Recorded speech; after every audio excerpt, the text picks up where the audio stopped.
Everyone, welcome to Star IQ. Star IQ के video platform पे आप सभी का बहुत बहुत स्वागत है। आज है 26 नवंबर और 26 नवंबर 2022 के हरियाणा करंट अफेयर इस वीडियो में हम पढ़ने वाले हैं। आइए हमारे आज के इस सेशन की शुरुआत करते हैं।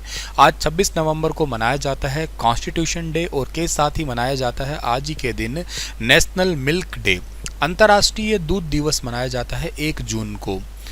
कल आपसे एक सवाल पूछा था, उसका सही जवाब क्या होगा कि जहांगीर ने फारस के राजा शाह अब्बास प्रथम की पेंटिंग के लिए किसे फारस भेजा था। तो इस सवाल का सही आंसर था बिशन दास। जहांगीर के काल को चित्रकला का स्वर्ण काल कहा जाता था। बिशन दास उसके समय का चित्रकार था जिसे जहांगीर 1613 में फारस के राजा शाह अब्बास प्रथम की पेंटिंग के लिए फारस भेजा था। वहाँ ये इतना सफल हुआ कि 1620 तक रहा और उपहार में जो है ना हाथी लेके लौटा था। फिर नई दिल्ली में केंद्रीय वित्त मंत्री निर्मला सीतारमण जी के नेतृत्व में प्री बजट 2023 को लेके अभी रिसेंटली बैठक हुई है। उसमें हरियाणा की तरफ से किसने हिस्सा लिया है? उसमें हरियाणा की तरफ से मुख्यमंत्री मनोहर लाल खट्टर ने ही हिस्सा लिया है। अभी न्यू दिल्ली के अंदर प्री बजट, आपको पता है ना कि बजट अब तो आना ही वाला है, समझिए, क्योंकि आर्थिक सर्वेक्षण 31 जनवरी को आएगा, फिर 2023 का बजट तो आगे आ ही जाएगा हमारे। न्यू दिल्ली के अंदर निर्मला सीतारमण जी के नेतृत्व में प्री बजट 2023 की चर्चा हुई थी।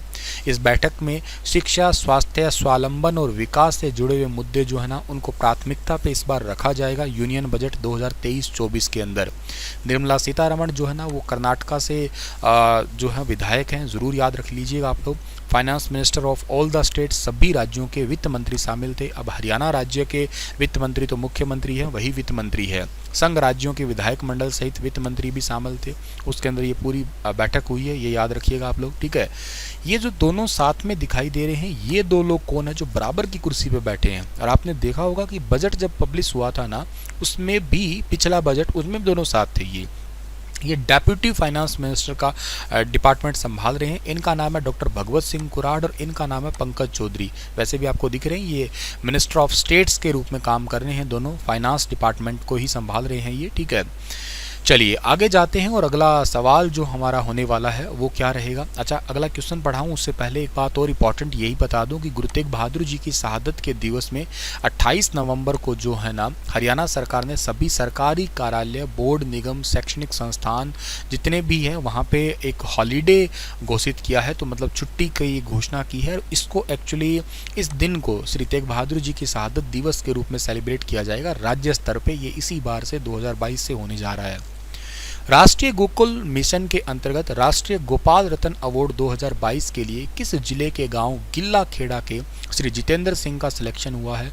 तो गिल्ला खेड़ा का जो सिलेक्शन हुआ है ये है फतेहाबाद के गिल्ला खेड़ा गांव है और जितेंद्र सिंह जिनका नाम है।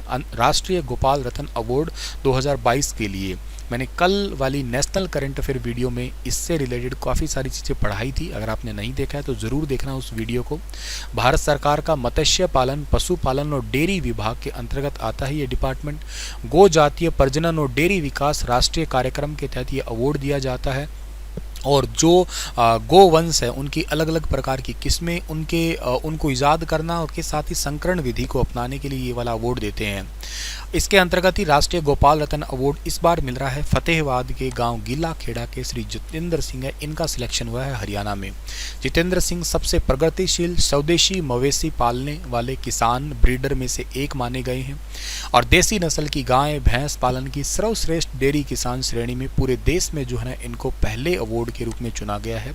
और ये अवार्ड दिया जाता है आज ही के दिन यानी कि 26 नवंबर को नेशनल मिल्क डे, राष्ट्रीय दूध दिवस समारोह के दौरान इनको दिया जाएगा।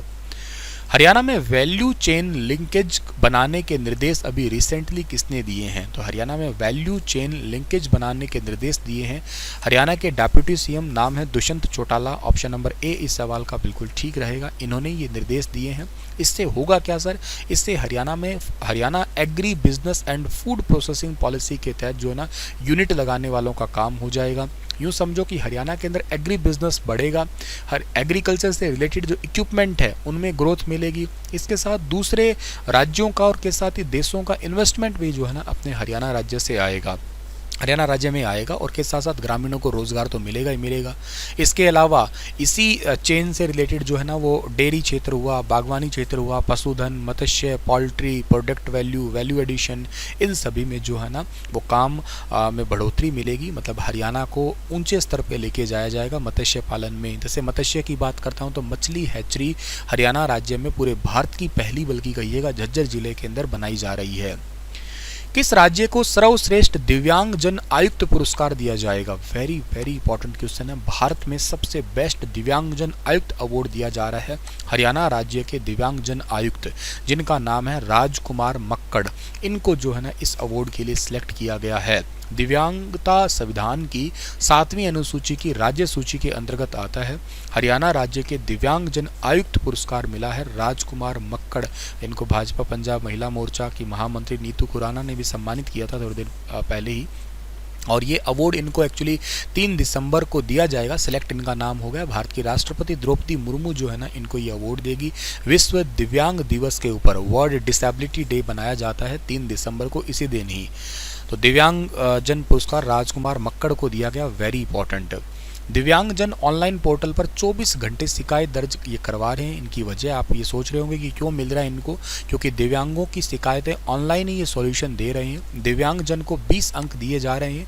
वीटा प्रोडक्ट के लिए जो है ना वो एजेंसी लेने पर दिव्यांग को 10% का आरक्षण दिया जा रहा है। हरियाणा सरकार दिव्यांगों को ऑनलाइन ट्रांसफ़र पॉलिसी में भी बहुत ज़्यादा लाभ दे रही है। तो यूँ कहिएगा ऑनलाइन शिकायत का सुझाव देना और के साथ में बहुत सारे मामलों में इनको परसेंटेज के आधार पर छूट देना, ये सारे काम जो है ना हरियाणा सरकार कर रही है। दिव्यांगों की सांस्कृतिक प्रतिभा निखारना। इसके अलावा आकाशवाणी और दूरदर्शन पर 10 दिसंबर को विश्व दिव्यांग दिवस पर कार्यक्रम भी आयोजित करवाया जाएगा। हरियाणा के अंदर लगभग 1,96,748 दिव्यांग को 2,500 रुपये महीना पेंशन भी हरियाणा सरकार दे ही रही है। तो दिव्यांगजनों को बहुत सारे लोन के ऊपर भी छूट दी जा रही है, बहुत सारी योजनाएं भी चल रही है, उनसे लाभ मिल भी रहा है। इस करके हरियाणा को ये अवार्ड मिला है। किस जिले की संस्था को सर्वश्रेष्ठ संस्था पुरस्कार मिला है? तो ये एक्चुअली उसी के तहत ही सिलेक्ट किया गया, पर मैंने एक अलग से आपको याद हो जाए इसलिए क्वेश्चन बना दिया। इसका सही आंसर रहेगा पलवल जिले की संस्था को भी। इसके साथ ही सर्वश्रेष्ठ बाल दिव्यांग पुरस्कार में शामिल हुए थे एक तो रेवाड़ी जिले का 15 साल का एक बच्चा, और एक सर्वश्रेष्ठ संस्था का पुरस्कार जो है ना पलवल जिले की एनजीओ को दिया गया है। आपके लिए सवाल कि कृष्णा नदी पर अलमट्टी बांध को लेकर किन राज्यों के मध्य विवाद है? हरियाणा, कर्नाटक और गोवा, कर्नाटक व आंध्र प्रदेश, कर्नाटक और तमिलनाडु, आंध्र प्रदेश और तमिलनाडु। बताइए विस्तार से इसके बारे में। कल फिर हाजिर होता हूँ लेटेस्ट अपडेट के साथ। Thank you so much.